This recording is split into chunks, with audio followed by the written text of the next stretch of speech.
Welcome to the deep dive. Today, we're taking a fascinating plunge into a story you probably think you know inside out, The Fall of Man. We're going to be looking at it through the lens of Sir James George Fraser's huge work, Folklore in the Old Testament, specifically Part 1, Chapter 2. Our goal really is to unpack Fraser's pretty compelling argument. He suggests the Genesis story we all know might actually be, well, a shorter version, maybe edited, of a much older myth, one found all over the world. We'll look at some, frankly, surprising parallels from different cultures. They offer a totally fresh perspective on why humans face death and maybe what the serpent's real role was supposed to be. So yeah, let's get into this. It's pretty eye-opening. Okay, so let's start with the familiar Genesis account, just as Frazer lays it out. He paints this picture, right? The blissful life of our first parents in Eden. Every tree was pleasant to the sight and good for food, animals all peaceful, Adam and Eve knowing no shame, no ill, just innocence, an ideal start, yeah. Absolutely ideal. But like you said, that blissful time was incredibly short. The story just pivots so quickly to the fall, the last of that innocence, getting kicked out of Eden. And then comes that pronouncement of doom. Hard labor, sorrow, death, not just for them, but for everyone after them. And the absolute key here is that tree of the knowledge of good and evil. Mhm. God specifically forbade them from eating its fruit. He warned them, crystal clear. In the day that thou eatest thereof, thou shalt surely die. That warning hangs over everything. Right. And then enter the serpent, always described as cunning. It talks the woman into trying the fruit. Maybe she's curious, maybe just easily convinced, who knows. She eats, then gives some to her husband. He eats too. And what happens right then? It's immediate. Frazer describes it vividly. Their eyes are open. Suddenly they see they're naked, and this wave of shame hits them, and they scramble to cover themselves with fig leaves. That age of innocence just vanishes. Gone. Totally gone. And then later, in the cool of the evening, God's walking in the garden. Adam and Eve hear him, and they hide. They're shamed now. But God calls them out, finds out they disobeyed, eat from the forbidden tree. And Frazer says God flies into a towering passion. He curses the serpent, crawl on your belly, eat dust, eternal enemy of humans. He curses the ground thorns and thistles from now on. The woman gets pain in childbirth, ruled by her husband, the man. Toil for food, sweat, and eventually back to dust. It's comprehensive. Though Frazer does note, after all these copious maledictions, God shows a bit of kindness, making them skin coats before sending them out. But yeah, paradise lost. Okay, so our focus is usually locked on that tree of knowledge, right? The forbidden one. But Frazer points out something crucial, almost hidden in plain sight. There's a second tree, right there, standing side by side with the other in the midst of the garden. This one's the tree of life. Its fruit grants immortality, forever life. Yet, here's the weird part. In the story as we have it, this amazing tree is just passive. Its fruit is there, ready to be plucked. No divine warning about this one. And that's where it gets really, really interesting, doesn't it? This tree of life, offering immortality, is totally ignored.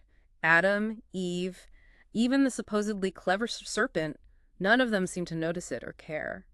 They're completely fixated on the forbidden fruit.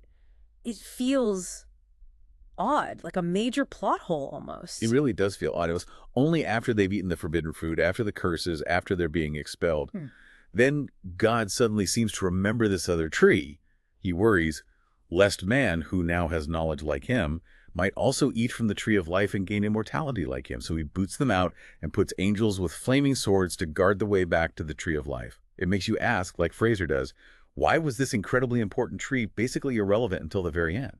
It's a real tension in the narrative. Frazer calls it evidence that some confusion has crept into the account. So what does this confusion suggest about the story's origins? Well, lots of people have noticed this inconsistency. Some scholars think maybe the Genesis story we have now clumsily stitched together two older, separate stories, one about knowledge, one about life. But Frazer goes deeper. He wonders if the original story wasn't quite like that. He proposes a really interesting idea. What if, in the original myth, there were two main trees? A tree of life and a tree of death. Humans could choose. Eat from life, live forever. Eat from death, and well, you die. And in this version, God, being benevolent, actually told them, hey, eat from the tree of life. So the forbidden tree wasn't about knowledge, it was literally the tree of death. Just tasting it meant mortality. Frazer thinks this idea makes the whole story much clearer, simpler, more consistent. It balances the two trees. Wow, okay. That interpretation completely flips the script on God's character in the story, doesn't it? Fundamentally, it makes God seem much more amiable, as Frazer puts it. It gets rid of that feeling some readers get from Genesis that God was maybe envious, jealous, even a bit mean, holding back knowledge or immortality. Instead, it suggests God actually intended for humans to be immortal. His good plan was just messed up by the serpent's trickery. God becomes the good guy whose plan got foiled, not the gatekeeper. Okay, that leads straight to the next big question then. Why would the serpent do that? In Genesis, it just gets cursed. Seems like a bad deal for the snake. But Frazer hints there might have been something more to it. A hidden motive. Exactly. What about the serpent's supposed wisdom, its sagacity? Frazer speculates, what if in the original story the serpent actually benefited? What if it managed to grab the immortality that humans lost? And this isn't just pulled out of thin air. He connects it to a really widespread belief in ancient cultures, the idea that snakes live forever because they shed their skin, they renew themselves. He mentions this belief was common even among Semitic peoples, citing ancient sources like Sanchuniathon. Even Psalm 103 mentions eagles renewing their youth, maybe a similar idea applied to snakes shedding skin. So the serpent might have actually gained immortality itself by tricking humans. That changes everything about its role. Precisely. And Frazer brings in the Epic of Gilgamesh, way older than Genesis. Gilgamesh finds a plant that grants eternal youth. But while he's bathing, a serpent steals it, slithers away with the prize. Frazer sees this as a huge clue. Maybe, in the original version of the Eden story, the serpent was actually God's messenger, sent to give humanity immortality. But the cunning creature twisted the message, kept the gift for itself and its kind, and doomed us instead. Maybe that's why it could talk it was an ambassador initially. So this whole theme, humans losing immortality, often involving an animal trickster, maybe a snake, it's not just Genesis, it's everywhere. It really is. Frazer found similar stories all over the place and grouped them into a couple of main types. First, there's what he calls the story of the perverted message. Like the Hottentots in Africa. They have a story where the moon sends a message of eternal life via the hare. Just like I die and come back, so will you. But the hare messes it up. Maybe forgets, maybe it's malicious and says the opposite. Like, I die and don't come back, so will you. The moon gets furious and splits the hare's lip, which is why hares look like that, according to the story. Huh. Okay, so a mistake by the messenger costs us everything. Exactly. Or sometimes it's a race between two messengers. The Eloise people in Africa tell of God sending a flow chameleon with the you will live message and a fast hare with the you will die message. Guess who gets there first? Or the Ekwe in Nigeria, a duck sent with life, a frog with death. The duck stops for a snack. The frog delivers the bad news. Same pattern in West Africa with sheep and goats. One loiters, the bad news arrives first. It's amazing how often it's a simple delay, a mistake, or a bit of mischief that seals humanity's fate in these stories. It really is a common pattern. What's the second main category Frazer found? The second big group is the story of the cast skin. This focuses on animals, especially snakes, getting immortality by shedding their skins, a trick humans missed out on. For example, the Wafipa and Wabende in East Africa say God called out, "Who wants to live forever?" All the humans and most animals were asleep. Only the snake was awake and said, "Me, I do." So, snakes get to shed their skin and renew themselves, but humans and other animals just die. Or look at Borneo, the Dusans tell a similar tale. Only the snake heard the creator's offer about casting skin. And in Melanesia, some stories say humans used to shed their skins. But then an old woman shed her skin, and her grandchild got scared because they didn't recognize her. So to calm the kid down, she put her old wrinkly skin back on. And from that moment on, humans stopped shedding skin and started dying. Sometimes it's a grandchild damaging the shed skin that causes the problem. Always a lost opportunity. Fascinating. And didn't you mention some cultures link it to the moon too? Like we should have waxed and waned? Yes, that's another variation. A sort of lunar sympathy, Frazer calls it. The Mentras in Malaysia believe people used to revive like the moon. But the world got too crowded, so the god of the underworld decided humans should die permanently, like banana trees die after fruiting, but leave offspring behind. Fijians have a story about a debate between the moon god and the rat god. The moon wanted humans to revive like him, but the rat argued they should die like rats. The rat won.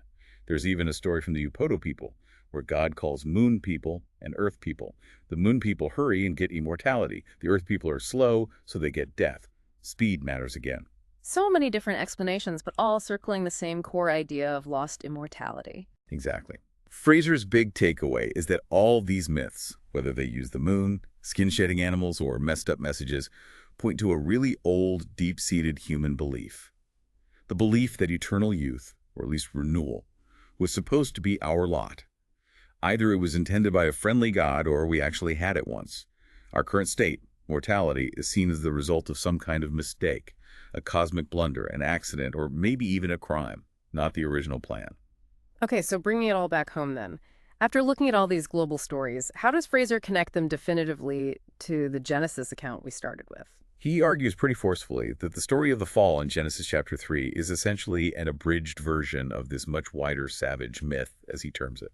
And the biggest piece missing, the most significant edit in the Genesis version, according to Frazer, is the part where the serpent eats the fruit of the tree of life itself, or somehow secures immortality, which explains why snakes shed their skin and seem to live forever. That part got cut. So the Hebrew writers, maybe aiming for a more, I don't know, rational or less mythical feel, just left out the bit about the snake gaining immortality to avoid something that seemed maybe too strange or unbelievable for their audience. That's precisely Frazer's argument. He thinks that in their vein of rationalism, the Hebrew storytellers edited out these grotesque features, maybe seeing them as a stumbling block for belief. They streamlined it. And this is where Frazer really champions his comparative method. He says that by looking at all these other myths from around the world, even after thousands of years, we can kind of fill in the blanks on the ancient canvas, okay? We can restore some of the primitive crudity, the gay, barbaric colors that the more sophisticated Hebrew artists toned down or erased. It shows how even foundational stories like Genesis are part of a much larger tapestry of human attempts to understand life and death. It's quite a journey. From Eden to Africa, Melanesia, Mesopotamia, all showing how Fraser connects the fall of man to this global story about why we die and how maybe, just maybe, things were supposed to be different. It really is a shortcut to thinking differently about a familiar story. It absolutely is. The parallels he draws just push you to look beyond one single version of a story and see the shared human need to grapple with these huge questions. It highlights how interconnected our ancient narratives really are, even across vast distances and cultures. Makes you wonder, doesn't it? What other stories that feel completely unique to one tradition might actually have these deep, hidden connections when you start comparing notes across cultures? Something definitely worth pondering until our next deep dive.